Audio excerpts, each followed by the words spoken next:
So these all things happened. So next day morning వచ్చాను. వచ్చిన తర్వాత ఫస్ట్ తేజ గారిని కలిసాను. తేజ గారు సరే ఓకే చూద్దాంలే అన్నట్టు ఆయన ఏదో అన్నారు. ఆ తర్వాత రామానంద్ గారిని కలిసాను.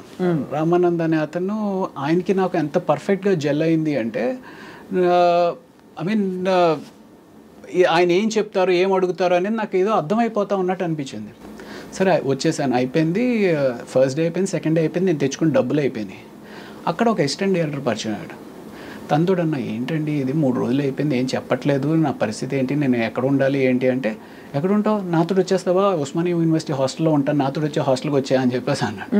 ఆ అబ్బాయి ఒకవేళ ఇది ఇవ్వకపోయినా సరే నేను వెళ్ళిపోయేవాడినేమో వెనక్కి. సో తను వచ్చామన్నాడు కదా అని చెప్పి తనతో పాటు తనతో వెళ్ళిపోయాను. సో తను ఆ ఆఫీస్ అట్మాస్ఫియర్ ఇవన్నీ ఎక్స్ప్లెయిన్ చేయడం, సినిమా ఎక్స్ప్లెయిన్ చేయడం. సో అలాగా everything was just as if it was arranged for you, arranged, dots and connect cheste ippudu. Exactly, yeah. But first film when it didn't work out and you wanted to elago aa pattudala toti aa tarvata em jarigindante meeku malli meeku ela bharosa vachindi that I will be fine ani? Ante probably ఆ acting ఇన్స్టిట్యూట్లో travel అవడం అనేది కూడా అది కూడా మళ్ళీ జరిగింది. And then I started noticing that okay అప్పుడు నాకు అసలు ఏం అర్థం అవ్వలేదు, ఇప్పుడు కొంత బాగానే అర్థమవుతుంది అనేది అనిపించిన తర్వాత ఈ యాక్టింగ్ ఇన్స్టిట్యూట్స్కి ఎవరో ఒకళ్ళు డైరెక్టర్స్ ఎవరైతే యాక్టర్స్ తోటి రిక్వైర్మెంట్ ఉంటుందో వాళ్ళు వస్తూ ఉంటారు. అలాగా జైన్సీ పరాంజీ గారు ప్రభాస్ తోటి ఈశ్వర్ సినిమా చేస్తున్నాము అనే ఒక కొత్త సినిమా చేస్తున్నాం కొత్త వాళ్ళతోటి అన్నట్టుగా ఆయన వచ్చారనమాట. అప్పుడు ప్రభాస్ కొత్త వాళ్ళు. సో ఆ సినిమాకి ఆడిషన్స్ కోసం అన్నట్టుగా ఆయన వచ్చారు. ఆయనతో పాటు అశోక్ కుమార్ గారిని ప్రొడ్యూసర్ రావడం. సో అక్కడ నేను ఇలా చెప్పాను, అంటే నువ్వు హీరో కింద చేసావు కదమ్మా అంటే, పర్వాలేదు sir, I just want get back, ఎలాంటి క్యారెక్టర్ ఇచ్చినా పర్వాలేదు చేస్తాను అంటే, అందులో ఒక చిన్న నెగిటివ్ రోల్ ఏదో ఉంటే ఆ నెగిటివ్ రోల్ ఇచ్చారనమాట. సో అప్పుడు మీకేం అనిపించలేదా, అయ్యో నేను హీరోని కదా, నేను హీరో మెటీరియల్ని కదా, నేను ప్రభాస్లా పొడుగ్గా ఉన్నాను కదా? అంటే నాకు అలా అనిపించలేదండి, నిజంగా అలా అనిపించలేదు. అంటే ఓవరాల్ ఆ సిచ్యువేషన్లో ఆ టైంకి నాకు అనిపించింది ఏంటి అంటే, ఈ ఇండస్ట్రీలో ఉండాలి అంటే ముందు సర్వైవ్ అవ్వాలి అంటే హీరో ఆయన పట్టుకుని కూర్చుంటే నిన్ను సపోర్ట్ చేసి నీ బ్యాక్గ్రౌండ్లో ఎవరో నీ మీద ఇన్వెస్ట్ చేసి డబ్బులు పెట్టేవాళ్ళు ఉండరు. సో సర్వైవ్ అవ్వాలి అంటే ఏదో ఒకటి చేయాలి కదా అన్నట్టుగానే అనుకున్నాను. అంటే ఇన్ఫ్యాక్ట్ ఆ టైంలో నాకు ఎలా ఉండేది అంటే, మెడిసిన్ వదిలేసాము ఇంటికి తిరిగి వెళ్ళలేము అనే ఒక పిచ్చి పట్టుదలతో ఈరోజు పొద్దున్న 9 గంటలకు నేను ఇంటి నుంచి బయటికి వెళ్ళాను అంటే, ఏదో ఒక సినిమాలో ఛాన్స్ ఓకే అయితే కానీ నేను ఇంటికి రాను అనుకుని బయట కారులో పడుకునిపోయిన రోజులు కూడా ఉన్నాయండి. అయ్యా యా, అంటే నేను ఇంటికి వెళ్ళను, పొద్దున్నే వెళ్ళి స్నానం చేసేసి మళ్ళీ బయలుదేరతా, అలా అనుకుని బయలుదేరి యా చాలా అయితే మీరు స్ట్రగుల్ అయ్యారు. Oh my god. But mentally what was your state of mind? అంటే ఎక్కడైనా I want go back to my profession, medicine నేను ప్రాక్టీస్ చేస్తాను, ఇంకా చదువుతాను అంటే ఒక 2 years దీని మీద ఇన్వెస్ట్ చేశాను అనమాట. 2 years ఇన్వెస్ట్ చేసిన తర్వాత ఇట్ వాజ్ మధ్యలో ట్రై చేశాను, మేబీ పీజీ ఏమైనా ట్రై చేసి ప్రిపేర్ అవుదాము, పోస్ట్ గ్రాడ్యుయేషన్ ప్రిపేర్ అవుదాము అనుకుని ఒక 2 weeks పుస్తకాలు తెరిచాను. బట్ ఒకసారి ఆ రిథమ్ బ్రేక్ అయితే మళ్ళీ ఆ రిథమ్ రావడానికి ఒక 3 నెలలు పడుతుంది. బట్ తర్వాత ఎక్కడో మీరు హౌస్ సర్జన్సీ చేశారని? House surgency is just part of medicine కదా, ఫస్ట్ గ్రాడ్యుయేషనే కదా. అదే, సో ఇట్స్ జస్ట్ ఇంటర్న్షిప్ లాగానే. సో మీరు బేసికలీ అయితే అంటే, but you had all the qualifications to become a practising doctor. Correct. But ఒక్కవేళ యాక్టింగ్ కాకుండా మీరు స్పెషలైజేషన్ తీసుకుంటే ఏం తీసుకునేవారు? నాకు ఎండోక్రోనాలజీ కానీ డర్మటాలజీ కానీ ఇంట్రెస్ట్ ఉండింది. ఓకే, డర్మటాలజీ చేస్తే బాగుండేది కదా మా అందరికి కూడా, మీరు ఏం చెప్పాలి. సో అలా మరి మొత్తం ఇప్పుడు మీకు మందులు మీరే వేసుకుంటారా?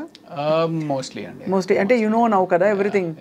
దట్స్ వన్ కామన్ క్వశ్చన్ మనకి చాలా మంది అడుగుతూ ఉంటారు, సార్ డాక్టర్లు వాళ్ళే ట్రీట్మెంట్ చేసుకుంటూ ఉంటారు. అన్ని వేళలా అవ్వకపోవచ్చు కానీ మోర్ ఆర్ లెస్ ఆ బేసిక్స్ అన్ని మాకే. ఇప్పుడు నేను మెడికల్ ఇంటర్వ్యూస్ చేస్తానండి, I have done about 2000-3000 medical interviews వేరే చోట. I think I'm half a doctor. ఏమీ తెలియని నేనే అలా అనుకుంటే, మీరు యాక్చువల్గా డాక్టర్ అయింది ఇంకా ఎంత అనుకోవాలనుకుంటాను. అంటే యూజువల్గా మనకి దగ్గు, జలుబు, జ్వరం ఇలాంటివి ఏమన్నా సరే మనమే చేసేసుకుంటాం. చిన్న ఏమైనా ఎలర్జీస్ కానీ అలాంటివి అన్నా సరే మనమే ట్రీట్ చేసుకుంటాం. ప్రభాస్ గారితో మీ first film, how was your experience meeting Prabhas first time? అప్పటికేం తెలియదు కదా, అందరు కొత్త వాళ్ళు. అంటే నేను నా ఫస్ట్ సినిమా ఏదైతే నా ఎక్స్పీరియన్స్ ఉంటుందో సేమ్ అంటే ఒక నైవ్గా అమాయకంగా ఎవరు ఏదో చెప్తున్నారు ఏంటి. ప్రభాస్ కూడా సత్యానంద్ గారి దగ్గర స్టూడెంట్ యాక్చువల్లీ. అవును. సో అలాగా అప్పుడు తను వచ్చినప్పుడు అలా ఉండేవారు. బట్ తను మంచి పర్సనాలిటీ అండ్ అంటే తను వాక్ చేస్తున్నప్పుడే నాకు అనిపించేది ఓ మ్యాన్ అసలు ఎంత మ్యాన్లీగా ఉంది తిని వాక్ అనేది. నాకు అప్పుడు ఒక మారుతి కారు ఉండేదన్నమాట. షార్ట్ గ్యాప్లో వచ్చి తను కార్లో పడుకునేవాడు. అంటే రాత్రంతా అంటే ఈ షూటింగ్ టైర్డ్నెస్ తోటి ఇంకొక 2 గంటలు పడుకొనిస్తే బాగుండు కదా అంటూ ఉండేవాడు అనమాట తను. So yeah that was a wonderful experience. ఎలా అనిపిస్తుంది అంటే today he's one of the biggest pan India pan world super star. ఇప్పుడు if you met him Ravi garu, would you have the same vibe? Because you sort of started off together. ఇద్దరికి ఈ మధ్య అంత పరిచయం ఉంటుందంటారా? I don't know. You don't know. You haven't probably been in that situation yet. So Eshwar తర్వాత క్యా హువా? ఈశ్వర్ తర్వాత అందులో నెగిటివ్ రోల్ చేసిన తర్వాత వైవిఎస్ చౌదరి గారు సీతయ్య అని చెప్పి హరికృష్ణ గారితో ఒక సినిమా చేస్తా ఉన్నారు. అవును, సీతయ్య తెలుసు కదా. సీతయ్య ఎవరి మాట విండు, సీతయ్య మేము వాడుకుంటాం. కానీ నేను సీతక్క అని మార్చుకున్నా నా గురించి. ఓకే. సో ఆ సినిమాలో ఒక సిమిలర్ నెగిటివ్ రోలే. బట్ ఆ నెగిటివ్ రోల్తో పాటు ఒక వండర్ఫుల్ సాంగ్ అండి, కీరవాణి గారు కంపోజ్ చేసిన సాంగ్, ఆదిశంకర్లో సౌందర్య లహరి అని చెప్పి ఒక సాంగ్. ఆ సినిమా దట్ హ్యాపెండ్.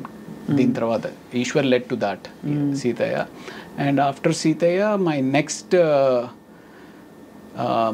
నా అంతటికి నేనుగా సాధించుకున్న సినిమా ఘర్షణ అనమాట. మళ్ళీ ఆడిషన్స్కి వెళ్ళి yeah correct. Yeah. So that was in 2004, I think. Exactly. 2000. మీకు ఉన్నారా అసలు ఇండస్ట్రీ తోటి సంబంధం ఉందా 2004? లేదు, యాక్చువల్లీ అప్పుడే వచ్చాను. I just come in. Okay. యాంకర్గా జర్నలిస్ట్గా జాయిన్ అయ్యాను TV9 2003లో. ఓకే. సో బట్ అప్పుడు ఐ థింక్ ఘర్షణ చాలా మంచి వెంకటేష్ గారి. అవును.